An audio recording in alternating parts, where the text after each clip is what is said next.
So, Trepang2. Looks like I'm back in this game for a new re-review. Who would have known? Now, since this is a revisit, there may or may not be score change, but just to keep it short, about a year ago, I bought this game since it looked like an interesting 2000s era gun-fu slow-mo FPS simulator power fantasy. Except for Main Mission 4, which is still the biggest downer in video game level presentation. And it's probably not because of my personal bias of some overrated creepypasta that lacks zero originality whatsoever. And it has come to my attention that I am the only Trepang2 player/reviewer who has not owned F.E.A.R, and will probably never play it since I'm forced to buy a bundle that includes the infamous F.E.A.R 3 game. Trepang2 is a game I have a lot to say about. F.E.A.R, the game it's largely based on. Trepang2 is a game that appears to be influenced by F.E.A.R. You scratch that itch left by games like the original F.E.A.R. F.E.A.R. F.E.A.R. F.E.A.R. The F.E.A.R games. The F.E.A.R series. Crisis.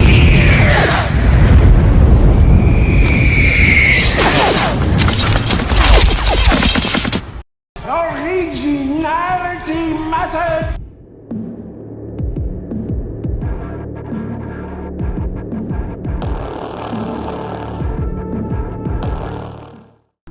Now, the real reason why I decided to come back here is that this game just got a new DLC update. The Bladekisser DLC, which adds 2 new main story missions and 3 weapons, new stages, and weapon skin customization. But before I get into that, I want to take a look at the previous DLC that I missed, which I didn't talk about, and that's the Survival Mode DLC, which adds a new simulation game mode where you have to survive 10 rounds while ensuring objectives are met. You also have to keep watch of your hunger meter where you have to eat all these 4K high fidelity free to download food models. Is that poo or chicken nugget? Completing a stage lets you choose where you want to go next, featuring a group of enemies that you'll have to face. This mode is surprisingly challenging and I have never completed it. Also, what comes with Survival Mode DLC is Endless Mode, featuring an enemy creation system and a Gmod style sandbox mode. I don't know if I missed this back when Trepang2 was still in its vanilla version 1 phase, because the Survival Mode DLC never did say about this game mode in the description. You also get some new costumes based on some of the bosses and characters, but no long black leather jackets to look like Neo. But I suppose I could trespass the Patriarch to look like Christian Bale in the Equilibrium climax. Now, the 3 new grenades added in here are thrusters, which is a homing guided bomb, a black hole vortex, which is damn OP, and the gas grenades. Now, if you've seen my Trepang2 review, I kinda complained that the game seemed to lack enemy variety, and has this Breath of the Wild / Tears of the Kingdom style roster. For example, I was expecting more zombie enemies to appear in later levels, but they only appear in 1. And that's it. Gas grenades seem to be a response to that, since they can turn enemies into zombies. Or maybe this is a supple middle finger to anyone playing their enemy variety. Either way, I never really used them that much. Speaking of which, remember I said that Flesh Golem could have been a recurring enemy in my last review, since it didn't have a health bar? Well, apparently they decided to add a HP on him, probably as a final nail in the coffin that he'll never be a standard enemy, even though this guy's just right there with the Patriarch boss. That, or they just forgot to add it in. The DLC also adds new high-value targets, which probably only exist just so veteran players could go back to play older levels, which I can respect. But the only interesting HVT is this dude with rockets on his back. Kinda makes me wish we'd get to fight more of these in the middle of combat, since this guy could have been a new enemy type. Kill me to death, Spider-Man! So that's pretty much the Survival Mode DLC. It adds some stuff which feels like supplementary material, but let's face it, all this content, it's just appetizer. The real main course is the Bladekisser DLC. Now, since I didn't want to keep my expectations high, I pretty much avoided watching any trailers except for the game's description that I read. So, coming back to this game just to play this, I got really excited. Now, first we'll talk about the weapons. 2 new firearms and 1 new melee weapon, which is the sword. How the hell did it took 1 year for him to add this when we had 2 characters using this sword in the story? Now, the 2 new firearms is the revolver and a machine gun. I really wasn't expecting much, since I thought Trepang2 had enough guns, but holy Deus Ex Machina, these guns are so good! Just as good as the OG vanilla weapons. Like the revolver, I thought this was going to be a boring weapon, but I just love how this weapon packs a lot of punch to knock out enemies thanks to its magnum rounds. The only thing that sucks about this weapon is the lack of customization.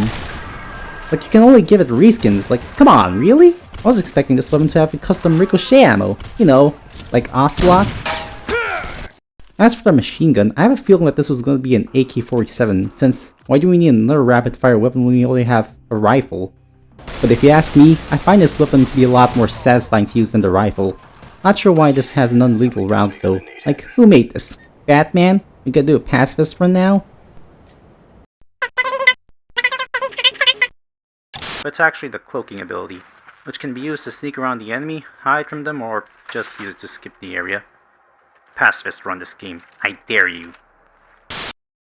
Can't believe I actually forgot I said that. But last but not least is the weapon everyone's been waiting for, which is the sword. Now, there aren't any combo moves you can pull, but I just love this sword so much, I just like using it. You can hold left click to charge for an instant kill, or just go full on Grey Foxball on anyone you see. You're that ninja.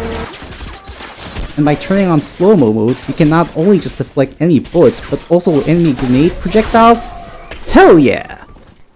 Now, while a thrust attack is enough to blow up the Juggernaut's oxygen tank, trying to kill him is kinda useless, so you're better off sticking to guns on him. Only a fool trusts his life to a weapon. Like the revolver, it doesn't have any customization, which is expected, but come on, at least let me recolor the blade. Like, look at this promo! The swords are like, look at the color of it, come on, guys! Shame you can't dual wield the sword, but that would already make 106 too OP at that point. Now when it comes to story, one of the things you'll notice is that both missions have this aquatic ocean water themes, and this is probably due to this game being a summer update, so that makes sense. Now, judging by the listing in the update, it seems like the first mission chronologically is a separate TF branch taking place in an island cave, so we'll start off with that. Now if there's one thing I love about this level is the dark atmosphere and the music playing in the background. It kinda gives me some John Wick Club or Payday 2 level vibes. Especially the last part of the level, which features some chiptune instrumentals.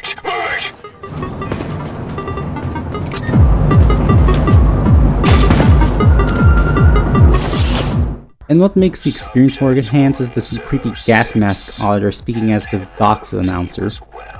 How many more have to die before you realize your leaders have abandoned you? They abused your loyalty and left you all behind to rot, to bear the full weight of their consequences alone. So right now, right this very moment, you need to make a decision. Continue to fight and die, or lay down your weapons and surrender peacefully. Now in this mission, your objective is to rescue a team of task force units attacked by Horizon Corporation.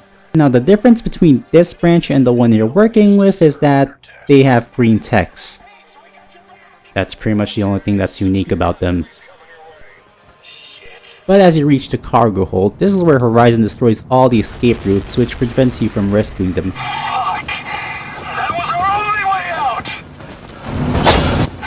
From that point, the only option left to rescue him is just straight up executing Order 66 and kill all your comrades. 106. Terminate them. Master Skywalker, there are too many of them. What are we going to do? This will lead to Task Force 63 defecting to Horizon, which, strategically speaking, it's a good move to survive, but also a dumb move since these guys are the ones that start the fire in the first place. But sadly, the level doesn't have any new enemies or a boss fight. And here I was expecting to fight this laser beam thing or maybe the Auditor, but he doesn't even appear in the level, even though they have an NPC model of him. Kudos for being the only mission in the game where the heroes lose, but at least let me fight him for once. Now, the next level, the Omega Facility, kinda reminds me of Big Shell from MGS2, or Mother Base from MGS5. And here, your mission is to kill Giancarlo Esposito, who is not played by Giancarlo Esposito. And now I just realized he's appeared in 2 games. And one of the most ridiculous part in this mission, and it's that boss fight in this level. It's a freaking nuclear submarine, like I'm not even kidding. This is the actual boss fight of the level, not some cliched aircraft boss, but a goddamn nuclear submarine? You don't even use some cannon or a huge turret weapon like in a UFO mission. You actually have to kill this thing with your gun. It doesn't even matter what caliber it is. If your gun shoots, it kills. Yeah, I was expecting to shoot the missiles before it launches. So you kill Gus Fring and his pirate ladies, head over deep below, and from here, I thought there was gonna be a fight between some sea monster like a kraken. I mean, anomaly containment is meant to be the point of Trepang2. But be cool though. Wait a second. Is this? Activating emergency security protocol. Yep, turns out this place is a cloning facility where you were created and born. Or at least it could be one of the facilities. And the guy talking to the tube is actually the base body. Okay, why is it whenever I review something there's going to be clones? Now, being the only new enemy types in the DLC, and its only appearance, these guys are tough, like deadly tough. These guys spend most of their time invisible, and they will even try to slide kick you. Even one of them wears armor at one point just to give you the finger. Now when it comes to story, spoiler warning, one of the things I like about Trepang2 is the foreshadowing aspects. In here, I'm not exactly sure it adds depth to add new perspective, or if it waters it down. On one hand, in the TF rescue mission, I can't tell if this is supposed to mean if the mission could have turned out there, or if this is 106 questioning his loyalties. The joys of show don't tell silent protagonists, everyone. And the Omega facility, I can't tell if 106 finding out that he's an expendable clone means that he's going to find out if his team is going to dispose of him soon, or if he wished he never killed those other subjects. But the problem is that even if you choose to believe that this might mean 106 knows he might get stabbed in the back by the task force, it was pretty much an unexpected gas attack in the start of the final level. So there's really no prep time for him to start rebelling against the others, so it doesn't matter. Anyway, that's all there is to talk about the Trepang2 DLCs. Honestly, I don't think there's anything I would change with the score, so it's really more of the same thing with some new additions. I mean, the new levels are welcoming content, but if anything, it kinda makes me wish I'm one of those people who choose to wait for sale just to get the completed full package. Basically, this means having a game with 14 story missions than 12.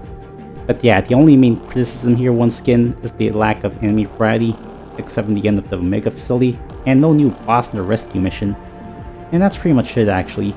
Like, look at this intel. It's teasing the creature like the Wendigo, but do we get to fight him? Nope, sorry, he's just a mentioned character, no chance to see him. Either way, if you intend on playing this game and you haven't bought it, I personally think you should wait for sale and then buy it along with the DLC. I recommend that you should start playing them after the 4th mission, since I think that's how it chronologically happened. Oh, and one more thing, while I was goofing off and experimenting in the Sandbox, I noticed that there's a new high value target called Kronos that only appears in the harder difficulties of the 4th level. A character that was added to survival mode update. And if you don't know, Kronos means God of Time, and when I was watching my original Trepang review, I mentioned this. Could have created some kind of time-traveling crystal from the future where if you kill someone from the past, you pretty much slightly alter the present and you have these time police ghost things. Now the reason I brought this up is that this dude seems to be using some kind of time warp paradox abilities to clone himself, but the fact that this guy is probably bringing his past selves to kill you kinda makes me wonder if someone shared my video to Trepang devs, or they just find the video themselves. I don't know, I don't really use Discord that much other than sending my friends to the FBI watch list. They suicide bomb now! But even if I do want to fight the guy, I'm forced to play the hardest difficulty in the level in which I have a personal vendetta due to a certain trend that's still somehow alive and well. So if they actually did saw my video in which they decide to add a time-traveling police officer sent to kill me, then thank you for listening. But at the same time, screw you guys for forcing me to play in this overrated creepypasta world. Ugh, disgusting. But what do I know? I'm just a small YouTube channel just trying to share my opinion. So if you enjoyed this video, please be sure to like, comment, share, and subscribe. Anyway guys, this is Symbiote, logging off until next time.